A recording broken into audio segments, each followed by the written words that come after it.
మంత్రి Ponguleti Srinivasa Reddy మున్నేరువాగు retaining wall పనులను పరిశీలించి అధికారులకు పలు సూచనలు ఇచ్చారు. కాంగ్రెస్ ప్రభుత్వం ఏర్పడిన 2 నెలల్లోనే రీటైనింగ్ వాల్ పనులను మొదలుపెట్టామని మంత్రి చెప్పారు.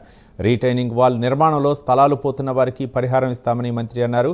బీజేపీ, బీఆర్ఎస్ రెండూ ఒకటేనని తెలిపారు. ఒకరు స్క్రిప్ట్ రాస్తే మరొకరు మాట్లాడతారని మంత్రి పొంగులేటి శ్రీనివాసరెడ్డి ఎద్దేవా చేశారు.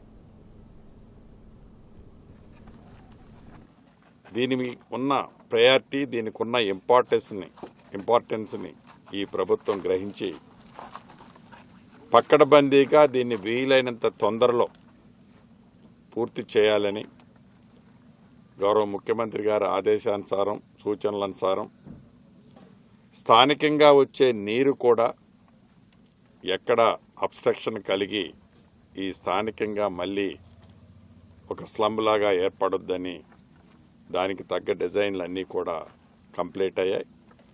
సుమారు 16-17 కిలోమీటర్ల బోత్ సైడ్స్ లెంత్ ఉన్న ఈ రిటైనింగ్ వాల్ ఇప్పటికి సుమారు 8.5-9 కిలోమీటర్లు ట్యాకిల్ చేసి వివిధ దశల్లో ఉంది.